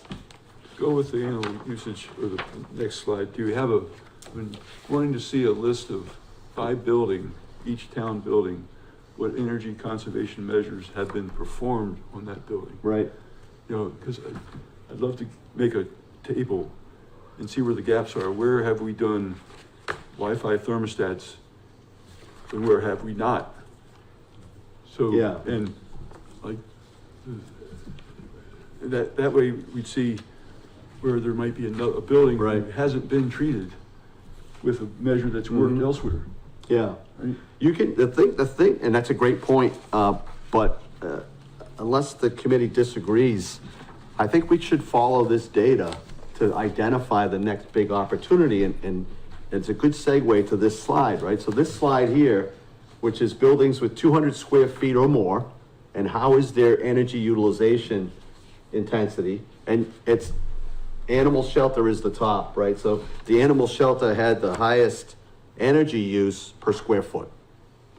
And so, I find you know, it you hard to can, believe. you can see the good work that's being done, because we use this data to go get the grant to improve the animal shelter. So it's kind of, everything kind of links, and then of course it shows the, what's TS? Town. Transfer station. Transfer station, thank you, garage, and then it goes down, all the way down to the town office building. But this is energy utilization, so this doesn't mean that the animal shelter is costing the town more money than any other building to run, it just means that per square foot, it's inefficient. Yep. And that's what we're trying to achieve, and it's well over, the state, as we talked about, was 80 to 100, the animal shelter's well over 100. And so it was the next thing to do based on this data. And we'll continue. I find that hard to believe. That's because okay. We've got, the cost for the animal shelter is tiny, and then the cost for the regional school district campus is Cost per huge. square foot. It's- John. It's a much bigger It's building. it's cost per It's square not foot. the It's, dollars, it's the energy. I understand that, Okay. so show me the data, how many square feet versus Mhm. what cost are we seeing? So I'd love to drill into Yep. this bar graph and see You're happy what to do- numbers go into it. And I'll do it on my own, I guess, because Yeah. it's in the NEI, right? So, This came right out of the portal, I didn't make it up. And then, we're, you know, I'm sure that everybody's always looking for improvement, but when you look at energy emissions, this is the last slide, right, the CO2 emissions, which would drive to using more energy, so it's complex, right? So I understand, John, how it might be tough for you to put it all together, right? It's a little bit confusing to looking at this chart, Mm-hmm. and I want to make sure everybody's looking at the same Yeah, chart. which chart are you on? This Oh, one. that's the new chart. So that's I'm not on Oh, I that jumped- chart yet, but no, jumped we ahead, can, I'm sorry. I'm sorry, I was on this chart. I should show it. I'm sorry, No, jumping ahead. my bad. I actually added that chart based on feedback. So my packet has that in the back. It's not a bad chart, you just need to look at it carefully to understand what it's saying. But if we look at this previous year's emissions, because this is the emission one, so the one we just took off of, which had the animal shelter, shows that it's an inefficient building. It's using more energy per square foot. It doesn't mean it's costing the town more. It doesn't mean it's emitting more CO2 than any other building. It's just a very inefficient building. So we're upgrading the heat pumps. This particular slide that I'm holding up, and I don't know what happened to is our time over or something? Because I was looking at a clock on the thing. No longer do we have a video, but that's okay. This particular chart shows the CO2 emissions. Right, and so what it shows is that the school has the highest emissions. And of course, it's a big building, it's gonna draw a lot of energy. This is in metric tons of CO2? Yeah, annually, yeah. Yep. So it's, It burns, it's not, it's heated primarily with fuel oil. the schools. Yeah. Yeah. So that's what that slide is. Now, Mr. Foster, we're gonna go over to your slide. Oh, hang on for a minute. Yes, sir. Phil, this, Yeah. sticking with your emissions Yes. chart, Mhm. the interpretation of this is, and I thought I heard John say something, that the interpretation of the, all the data for the school is that it has very inefficient furnaces? Uses oil. Or is it just that it uses a lot of oil? How do we interpret that? It's heated by oil. Yeah. It's heated by oil, Right. and this is not normalized, so this is an actual number. This is an actual number. Okay. Right, it's not That by explains- square foot, That yeah. explains it, all right. And of course, when you look at oil, a long time ago, they atomized oil as best as you can atomize oil. So oil doesn't get any more efficient. You can only atomize oil at whatever the rate is. The physics stop you. Gas, we don't have natural gas in the town, but natural gas can be pulsed and electric can be improved. But oil is oil. Plus oil has the higher CO2 content, because like I was saying about the electric grid. So yeah, and then of course the cars would be gasoline right after that, right? Well, the value to gas as opposed to oil is that you can have condensing furnaces. Natural gas, yes, but Or propane or whatever, Yeah. but you can't. you can't do that with oil. Nope, oil is at its limit. And moving along. Yeah, no, it's good. And so, I did get some feedback to add in the slide that you were just talking about, Mr. Foster, which is, this one here is dollars. So the slide you have, it's a little different in my packet because I have the email that I got it with. This one? But this is dollars. So when you look at our charge to help the town improve, we've got a lot of factors. But this one here shows that, the dollars to run these buildings, right, for electricity, or for, I should say, energy. The school district campus is the highest cost, followed by the schools, right? So 1, 2, 3, 4. So the top 5 items are the schools. Yeah, As far as cost. And really, those top 5 should be clustered together on a single line, which would go way the hell out here. These are separated, great point, again, Mr. Foster, these are separated by the actual meter account number. Yes. So there's a meter that's called RSD Campus, Yep. and that's the one that's driving most of the electricity costs. So when you look at this now in cost, as I was saying earlier, the animal shelter doesn't cost as much, but it's a very inefficient building. So we're modifying that one. The schools, they send out a lot of CO2 because that's the way the infrastructure is set up with oil. To convert those over, we could look at it, would be significant, but obviously there's other opportunities to maybe reduce the energy use for those facilities, which would then reduce the cost. So the reason why I wanted to bring this to the committee is it's a good roadmap, or it helps us with our roadmap of where we should put our resources and our time and energy. So there are so many things we can do, as was said earlier, so many opportunities to check and do everything. But when we look at our, kind of top down, big stuff, small stuff, communication and going after things on this chart.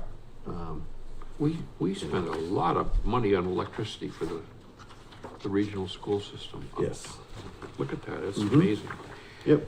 Nate, thinking back to the first version of this committee and the work that we did 10 years ago when we started, we had Jeff Stevens come to us from Middleborough and talked about a project he worked on very successfully to reduce the electric consumption of the school system there. Do you remember all that?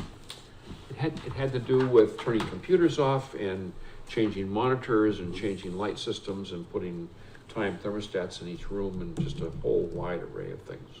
Yeah, there was everything, including occupancy sensors, and then That's right. remember Jim Kenny was trying to get it sub-metered because there was that regional school district meter, and we were looking at all sub-meters so we could have a more granular vision of what each school was using with the pool and things of that nature. And it was difficult because there's something with the Department of Utilities where you had to reconcile the kilowatts. So all of that, do you remember the conversation with Jim? And you had to be able to reconcile all these sub meters to meet the master meter, or there were huge issues. Yeah, the power was running through 2 meters. Yeah. There was one out at the street Yep. that did the entire campus, and there were sub ones at each school. Yeah, And it was Jim almost like double actually counting. reading those for a while.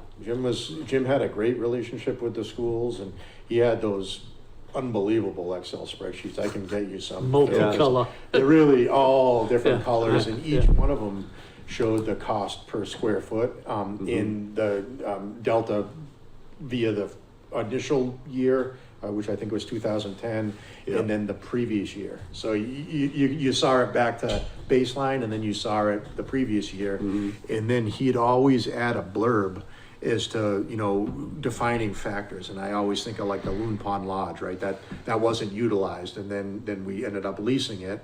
And then as the venues increased over the years and the reputation spread, highly used buildings. So earlier to your point, Phil, when the state audits these, they look for anomalies. So if they see an anomaly, we're gonna get questions back. And they'll say, we saw your higher gasoline usage in, Yeah. such and such department, or higher heating oil here, and we have to answer that and come up with a narrative as to what we believe is the cause and effect of that. I didn't mean to offer a topic for brain surgery tonight. I'm just thinking it's such an important topic that we identify it, put it aside, and come back to it and focus on it. And the second thing, the recommendation is ask Jim to come back as a guest lecturer. There you go. I spoke with him the other day. I think he would do that. That'd be great. I was on the phone with him the other day myself, but it wasn't about energy. No, and it's a great opportunity for us to collaborate, for this committee to collaborate with the school committee on some ideas about, you could even bake it into curriculum as far as, helping the students engage. There's so many things you can do to bring awareness and to drive, innovation and ideas, around reducing. Again, I don't want to distract too much, but I'm on the school committee for Old Colony, and some 15 years ago, we went through a performance contracting initiative with, I think it was with Train, if I'm not mistaken. And it has paid bundles back to the school and the town. It cut so many expenses. Yeah. Again, not a topic for discussion tonight, but I will leave you with an anecdote that the most efficient and best innovation was the drink dispensers. Yeah. The innovation that they put in the can dispensers paid for itself in 3 months. Wow, that's great stuff. I mean, it didn't save a lot of money, but on one of your charts, it would be big. But those are Even though cool it's not innovations. money. That's a great story, right? So that's a good story about what's possible, right? At a different scale. I'd love But to it's, read a report of what Train's been doing with the school district. Because Higgins brought it up when I talked with him. yeah, And made a request to get a copy. He says, well, when we finish up something, I don't remember what the something was, but coming back to the chart here, wasn't there a baseline established for green community? And there's I forget the name, it's a 3-letter acronym, like a energy. hers. No, there was a report generated that was in some of the emails Lisa sent us. It's next. You're talking about the annual report? Or, I'm It was sorry. the baseline study for what the town included in its green community monitoring. And for instance, Assawamsett Elementary is included, but the high school's not. And the intermediate schools are not. So that, you remember what, that you're looking at me like, what the Oh, hell? no, my mind's, I'm Yeah. trying to think for Yeah. you. I can't remember it what was- it was. It's just baseline energy usage and energy reduction plan. That's what it was, energy reduction plan. Energy That's it. reduction, ERP. That Conservation. there was a document that defined Consumption. what buildings we were gonna be reducing energy on. ECM is what's in the report, but maybe that's not what you're talking about. Energy consumption. No, it was an energy reduction plan, and, Where are you going with this, Jim? well, it would serve us to look at the baseline for what our green community, well, I need to learn more about what this report is, because it's been sent to me, and I think forwarded you 4 different emails from Lisa, and I was suggesting, well, let's publish all the green community stuff pull out everything from the archives and make it all available either in the library or on our website. And her reply was, well, you realize the town's overworked. This is a massive undertaking. Well, let me send you emails with links to documents. And I'm still trying to go through those, all the Okay. different emails. So we'll That's fine. maybe table that for later. But Yeah. Okay, so, just coming back to the agenda item, I lost track of what's over here.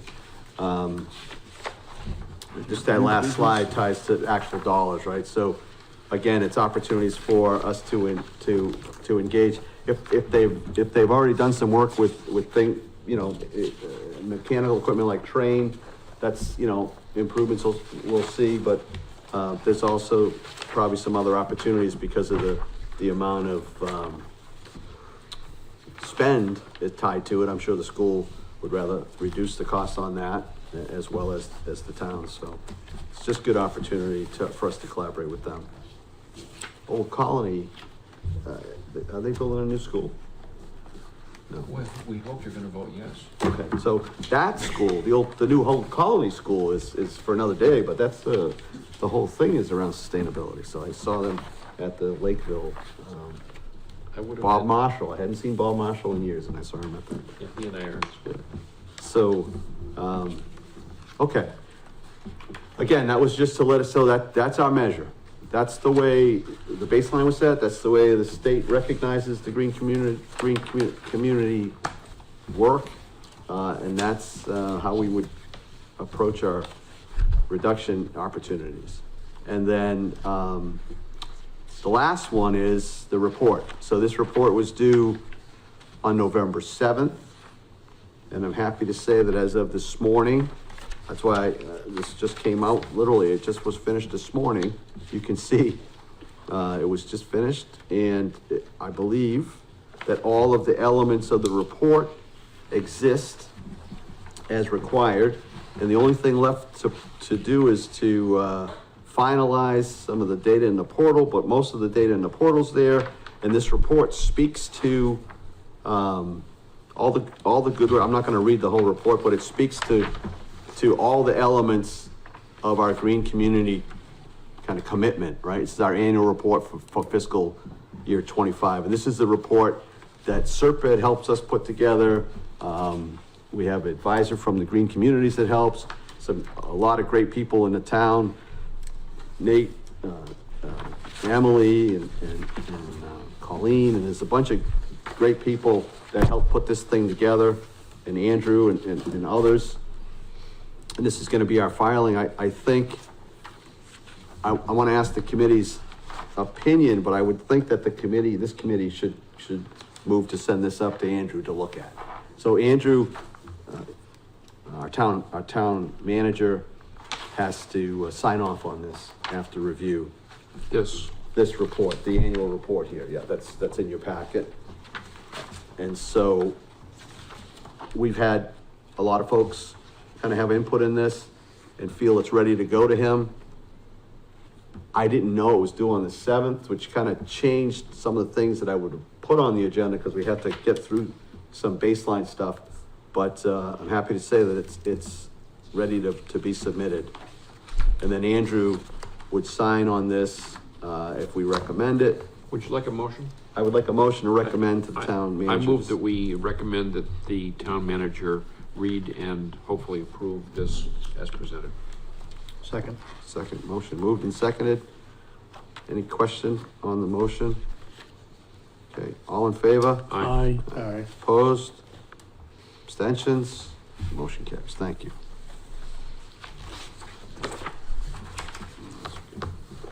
Okay, we only had one meeting as this committee, but any old business? All right. New business, there's an item here to discuss a process to engage, educate project proponents on energy conservation opportunities. So, it's really folks that want to come into town and build projects, like big projects, right, is the way I understand it. So I wanted to just kind of discuss what would that process be? How would we advise the town for them to get information about that. I know we have the code, the building code, but maybe Nate, if you want to elaborate a little more. Yeah, Phil, I kind of brought this up a little bit, because, you know, when we do have a big project come in, we want to make sure we're educating them. We want to make sure we're working with them. I've spoken with Middleborough G&E as far as circuit studies, that would come through the planning board. So the planning board is the site plan review authority. Yeah. I want to make sure that we're engaging with our boards and committees on making sure that when a developer comes in, we make sure that there's one thing that's always missed, right? We do traffic analysis, we do school impact and financial impact, but we don't really pay close attention to the electrical grid. Right. Middleborough G&E is we're lucky to have them, but they consistently have to upgrade as we electrify more and more of these houses. Probably 95% of the new construction I see right now is all electric. There's no fossil fuels in them. And that's a direct result of the required HERS rating. So I thought that, this committee for a future discussion may start looking at materials we want to, send out to different boards and committees, recommendations to, like the planning board on a site plan review, or the zoning board of appeals in the event that there's a 40B project is a large project. To say, from the Energy Advisory Committee, we'd like to see a circuit study. We'd like to see, improved, renewable energy generation on site, perhaps, things of that nature, but for discussion. The other thing was Lakeville is, like this committee, is pushing the Economic Development Committee meetings again. So economic development is starting to meet more. They have a business welcome package that I don't know too much about, but I've heard them discuss. Is it something that we want to ask Economic Development Committee to include in their business welcome package? Mm-hmm. We're served primarily in these areas with Muni, Eversource is in certain areas, and TMLP and other Muni is in other areas. Trying to identify what utility providers are in what area, what incentives, and John, has looked at a lot into this. And I think that if we're able to get those to developers or potential developers or people that buy into existing structures and they're going to do a tenant fit out and make improvements, we know, as you read the charge earlier, Phil, our job is to educate. Mm-hmm. And so if we can start pulling materials together to gain a consensus at this level, then we can begin to educate. So that's kind of how I thought this, the engaging of contractors. I didn't want to, as a building commissioner, I'm seeing all the applications. It's not my place at that point to engage in energy reduction. This is the code, you can meet that. You don't have to do more than that. But I'd like a way that this group can engage with a contractor with one vision, one sole vision, whether it's site plan review, whether it's economic development or something like that, and just to get you guys' thoughts on that for a future agenda item. Well, my thought is immediately, and I've already taken action with Rhino and now with Thorndike, my thought is new building should be net zero with renewable, so there is no utility bill. It's achievable, it's doable. Other parts of the state are building to passive house exempt, for instance, and that to me is a no-brainer, and I'm happy to pull together information to talk with each of you if you have a different opinion, because I think you're looking, so that's my thought. Specific to Thorndike, their presentation had a slide on I don't know, I'm sorry, I don't know what Thorndike is. Well, Thorndike, they're proposing housing up at the Lakeville Country Club. They Okay. presented to the select board a couple of weeks back at a meeting. So their PowerPoint is on the planning board or maybe select board's website. Okay. And they threw up a slide and said, okay, from this house to what we're going to build, you're going to save a bunch of money, but they don't say what house building code they're going to build to. Right. Stretch or specialized or opt-in. This agenda item isn't about a specific Yeah, project. It was about a philosophy and how So we the philosophy communicate. I'm suggesting is we say, yes, I agree, let's present a concept of philosophy, some guidance, since we're Principles, yeah. advising. That's what we're looking for. Yeah, so that's what, if we could, so that's what we're, So I'm in favor of that. We just need to hash out what we advise with and to what goal. Nate, what have other towns and cities done along these lines? Do you Well, know? that's kind of, I'm not sure, Don. Yeah. I think that's the question that, why I asked, to have this conversation, because we might start with, like we saw, Sustainable Middleborough. Yeah. See what materials they have, and I'm really curious as to why, because I remember when Middleborough was becoming a stretch community. We had already became a stretch community. Seth Pickering, who, Don, I know you and Joe have worked with as well, was with DOER at the time. He was the Lisa Sullivan position. He was our designee. Middleborough was becoming a stretch community, and they created an energy advisory committee. So, what I heard tonight is maybe they don't have an active one right now, and that's where Sustainable Middleborough is picking up, or maybe why it's not on their website. That's why, these early discussions on let's get some material, Right.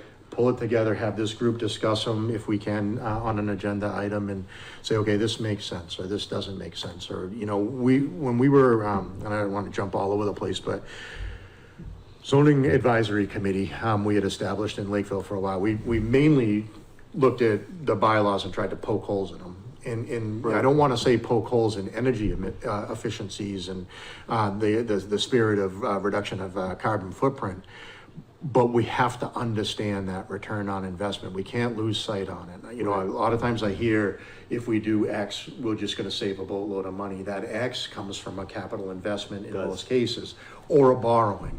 In the school, and John, you brought this up, talking to Jack Higgins, a great guy. They want to share information.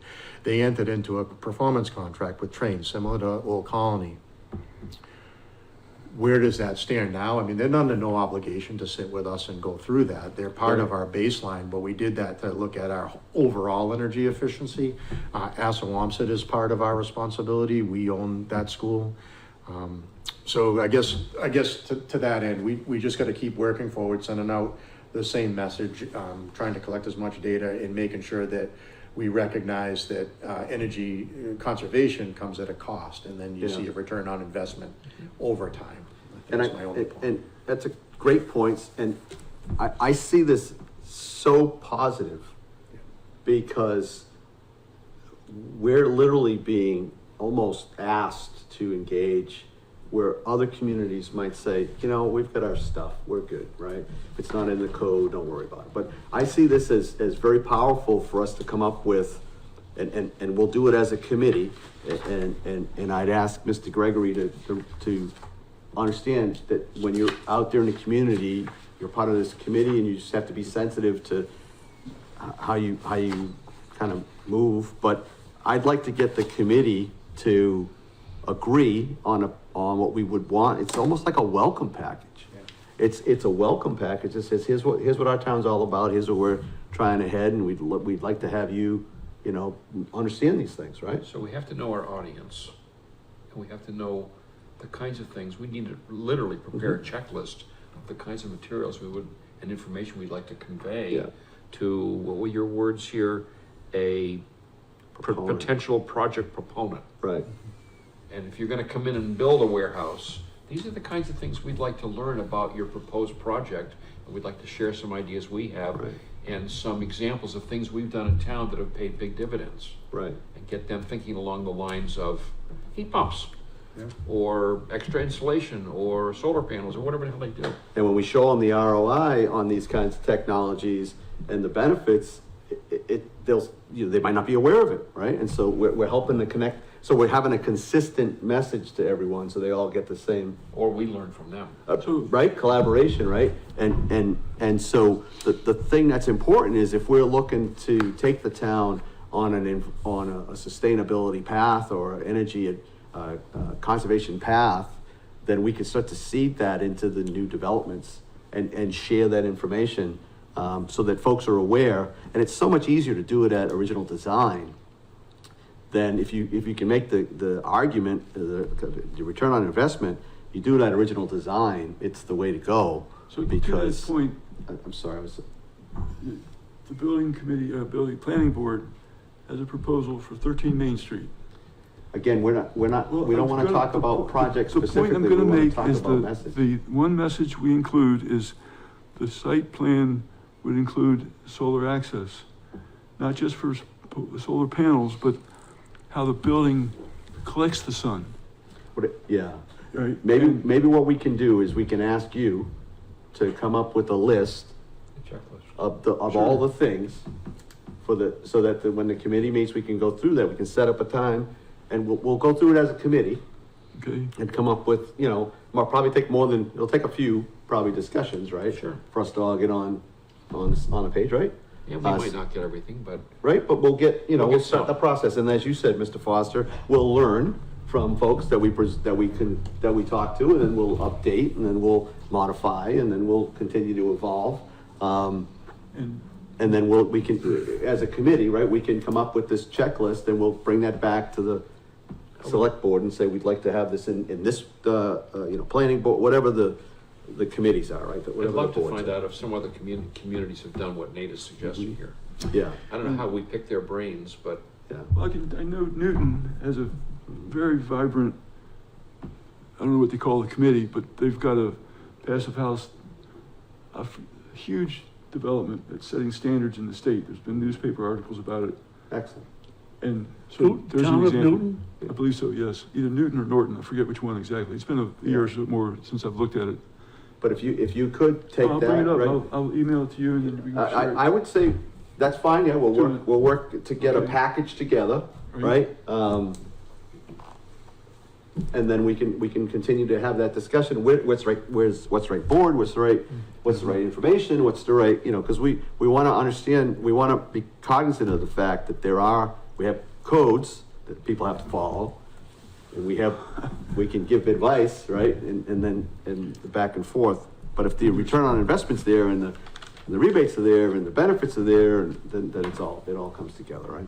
Phil, I'd be curious Yeah. if you don't mind, we're starting this conversation on a new business. I mean, Yeah, love to see this maybe rephrased somehow as a Sure. working piece and just be a standard under old business just for updates as we get stuff in and. almost like a subcommittee. Yeah, just to And- bring stuff in, be able to discuss whatever anybody can identify here, because Yeah. even part of the charge, and Don will appreciate this, I think, being on the ZBA for so long, is in our charges to review our bylaws.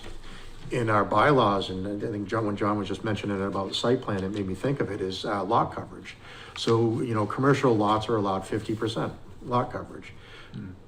Why, and it's rhetorical, but why aren't we exempting solar panels from lot coverage? They're part of a structure, they would be included in lot coverage, and it may not make a project viable because of that lot coverage. Where maybe it's engaging with the planning board to say, hey, folks, we're really pushing, renewable energy, and we Yeah. want to see if there's a consideration for a public hearing to make a zoning amendment to exempt renewable energy from lot coverage, or a percentage of that, to say, if you're gonna do renewable energy, we'll give you an extra 10% density bonus for your renewable energy on that property. Right. And when you do that, you have to infiltrate, that stormwater. So, you have this lot coverage and you just infiltrate whatever rain would fall on that, Right. rain to the side, generally to do a recharge into the ground. But these conversations are what is gonna make us better, everybody's ideas. and Absolutely. working together and collaborating, so. I think that's I'm encouraged amazing. by it. It's just, you have to have seen the other approaches, right, to appreciate this one as much as I do. So, Mr. Gregory will take the action to assemble some information and start the conversation. I'll move this up into a regular kind of status, so we can have time aside but the collaboration is gonna be key. The collaboration is gonna be key. We don't have an authority in a sense, we have a collaboration opportunity. So, we can have a conversation and work with folks to try to communicate the benefits of this or that and suggest ideas, as Mr. Darling just said. That's the collaboration approach that I think we can take, and it'll work out better for us, both with our opportunities as well as this particular item. So, excellent. next meeting. Next meeting. So, we want to have the next meeting. So, the next meeting I would suggest, let's see how this goes here. Everybody can I'm looking at, we want to stay with the Monday? Is that, you guys want to stay with the Monday if we look at December? You want to have a meeting in December with the holiday slide, or? My Mondays are free except for the 8th. Oh, really? Let's see. I'm available on the 4th. Are you comfortable with waiting a month and not just having Yes. a weekly meeting? I am. Just to keep, I am. No. I mean, what's the, if we're gonna do something, we need to do it. Well, you can, And- with the charge of the committee, there's a lot of work to assemble that data, right? So you said that I can't do the 1st. 15th? 15th works for me. I can do the 15th. Anybody? Which 15th are we talking December, about? I'm sorry. December. Sorry. December 15th works for me. All right. Same time, That's 6? another Monday? It's a Monday, yes. Yep. At 6 PM? Yes. Everybody's okay with that? I have a suggestion. Yes, sir. I have a suggestion that we try and limit our meetings to an hour and a half or 2 hours if that's appropriate. Mm-hmm. And I don't mean to be, maybe the only one, or Nate and I might be the only ones that are working. Well, Full time. no, it's only been an hour and 50 minutes, so you want to go to an hour and a half? Just saying, it's only 10 of 8. You're looking at that clock, so it hasn't been set back. Right. Just want to make sure you're, I go to some meetings that go on for 4 hours. Yeah. Because people just keep talking. well, this one's only been, we can set, what we can do is we can set some time, I would like to suggest an hour and a half. hour and a half. I think that's appropriate, and we can set some time. I just wanted to make sure that you weren't, because I got full, today, we just set the clocks back the other day, right? So I just did my truck this afternoon when I was sitting here. So, So 6 o'clock on December 15th. well, and it's a great point that you bring up, Mr. Foster, and just to Mr. Gregory here. He was sending a lot of things he wanted to put on tonight's agenda, and I was trying to respect the time as well as the mission, right? So trying to manage both. Well, we And can, we did a lot, and I think we could probably have done better on time here. So- as we develop things on the agenda that we don't have time to get to, we can identify them at the end of the meeting and make sure those are on next meeting's agenda, so they Yeah. don't get lost in the fog. Well, and just to get the sense, I have 3 things that came out, that I wanna just, before I ask for the adjournment, I have 3 things. First thing I would, obviously, we just finished on the conversation about the checklist and ways to engage other boards to get our wants, our suggestions on the table, make some recommendations. And then I have also maybe to carve out some time to talk about communication, right? Because that was something that came up, and we all kind of, I think, agree we could do some more better in that, obviously. And then the last thing I had was the school collaboration conversation, because they seem to be driving a big part of the spend, and what's a good way to engage the school system about, the report, when we went to the cost.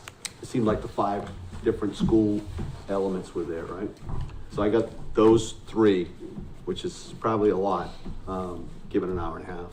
Well, you're missing a lot of the things I've emailed you, and that's why I said maybe. But I'm open to suggest for the next agenda. I'm just throwing my 3 out that I'm gonna go around to everybody, so The just. suggestion was make a list of the ideas that have come to you from other members. Post that list on the committee's website, and then now we know what topics are now truly old business that need to be discussed. Okay. And that would cut down on not vocalizing a lot of crap in the session, because now it's on a list and it's official. So, do you have an agenda item you'd like to add? I'd like to have a discussion and action to join poweroptions.org, an energy consortium, so that we could get a no-charge quote for solar panels on this building, So and power also possibly the new fire station. options. It's an energy consortium. I had it Okay. presented, So, poweroptions.org. I got it, yeah, but, go ahead. And This is, mhm. it has a wide range of energy consulting I understand what it is. So, It sounds like a worthwhile topic. yep, The- anything else? So Let's do it. the specific action would be, to pursue a quote for solar on this building to see what it would cost and what kilowatts we'd get from the sun, and how would that meet or exceed the $37,000 we're spending a year on this building.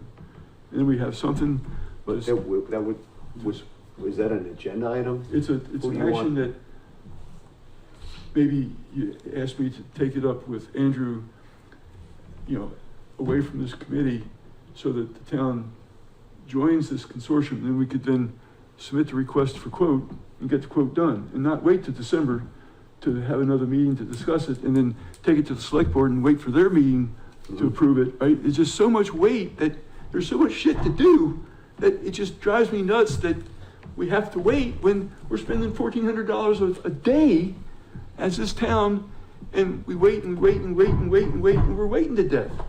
So the action would be, what do you suggest, Mr. Chairman, in terms of getting that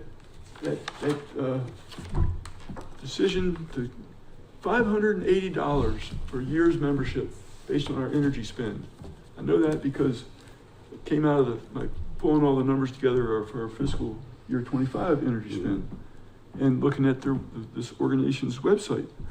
And a solar vendor brought this to me when I was pursuing, stuff for the fire station. And In the interest of time, though, Yeah. right? well, you want to have coffee? No, over? I want to just get everybody else's opinion of what we should add to the agenda, so maybe we can circle back offline and try to get some of your stuff, right? Mr. Chamberlain, do you have anything top of mind other than? Not in particular, Not no. particular? Mr. Darling? No, Good. I think we're heading in the right direction. I had a really weird brainstorm that I think you'll all laugh at, so. I think it would be interesting to go to the high school, the new superintendent is Barbara Starkey, I think, Mm-hmm. and see if there's an engineering club there, and see if we can get some of the kids there, it's excited about, on a weekly or monthly basis, gathering the energy information from the school. Like a class project, maybe. I don't know if it's possible, but Mm-hmm. it's kind of an off-the-wall idea. I No, love it's using. not, Don. I It's a love great to idea. I love using see students. get Yep. involved. So, I love using students if they're reliable and they can do the job and they can learn and we can work with them. do you want to, we'll add that to the agenda, or maybe you take the action to reach out to them? I and- will. Right? I'll do So that. we'll add, collaborate with the school, regarding energy, just to kind of get a high level. LakeCAM has Right. had a checkered past trying to get student, at school enthusiasm and therefore student enthusiasm. Yep. And I think it largely depends upon the focus of the superintendent Mm-hmm. and the interest the superintendent has. So I'm just gonna say collaborate with school to So support let me think EAC. about it, we can talk about it Something next like month. that, yeah, good. Well, just for the agenda, give me what you want me to add, right, for the agenda at some point in the Just future? student involvement. Because that ties right into our measure. We have new kind of regulations on listing new items, old items on our agendas now, right? We have to be more specific. More specific on, Yeah, yeah. It's been a change within the past, about a month? Is Yeah. this something from the state? No, It's just a town, from the town. yeah, the way. So, And that's one of the things, They so, don't want that part of the agenda too open-ended, I guess. yeah, No, just to give a heads up to people, okay, what might be discussed. right. Well, and, to the old business, Yep. it should only be business that's been discussed by this committee. Yep, yeah. So that's why some of the things that Mr. Gregory's talking about are not on the agenda, because it's stuff that happened 2 years ago, and we have to start from, from. okay, other new business would be the Wi-Fi thermostats, and getting the $50 rebate from Middlebury Gas Electric for the Wi-Fi going in where? Loon Pond Lodge? Yep. Okay, so that would be another. What do you, a status? Yeah, get that rebate filed, and based on what's been purchased and Right. installed. What would the agenda item be? It would be, well. Because is that under the green community? Would that come You with? can the do green a community? general, agenda item for Kinda. green community Yeah. projects. Yeah. That Put should that be under probably green. closed out by Well, it's- December, yeah. Well, then, also, you wanna hit the heat pump that we were talking ahead of time, get that, flesh out. Is the town eligible for $500 per ton for the heat pumps installed at animal control Yep. facility? The work's been done, we used the grant money, but go out and see if we can get the Middleborough Gas and Electric commercial rebate for those heat pumps. And that way, engage the members of the town management with what these programs are, and golly, let's get this, if it's 10 tons, that's $5,000 we get back. Mm-hmm. And you were saying something about applying it back to the state, or I don't know what the. Yeah, it's a state grant for $110,000, and I don't have the numbers in front of me, Yeah, but but, the yeah. bid project came back at like 55,000, Yeah, yeah. let's say. So that would just go towards, Yeah, So we'll just put that under green Yeah. community update, the Wi-Fi, the heat pump rebate, right? yeah, we'll know by then. You know, and then other things that might come up between now and then that, you know, make sense. Yep. Okay, so, and then, well, is there already a list of the energy conservation measures organized by building that have already been done? Because I've looked on the MEI and I just downloaded this crazy ass spreadsheet that didn't make any sense to me. So that could be, I mean, I'll work on that. That could be an agenda item for next meeting, is get this list together so we now have a nice table, buildings down this way, measures across the top, and we say, okay, we've done Wi-Fi, you know, Loon Pond Lodge. And then on the topic of Wi-Fi thermostats, what software can you use to find out the settings for those thermostats to make sure they're set properly? To your point, at a coffee meeting we had, we'll make sure the cooling is set low, so cooling is set high, and the heating is set low, so you're not trying to heat or cool outrageous amounts of treated air and burning electricity needlessly. okay, So review the thermostat technology. It's installed at Loon Pond already, Nate? It's being installed, the animal shelter's done. At Loon Pond Lodge, weatherization and Wi-Fi thermostats, probably within the next week or two. Okay. Am So I we'll the only start- one that feels cold in this room Yes, right now? right? No, I do too. No, I do felt too. cold when I got here, It's cool. Check that thermostat over there. It's all part of the energy conservation. Yeah. right? So, okay, looking for a motion to adjourn. So made. Thank you. Second. Second, all in favor? Aye. You don't need a All motion. right. All opposed? John, you want to stay? You. No, the only motion is out that door, I think.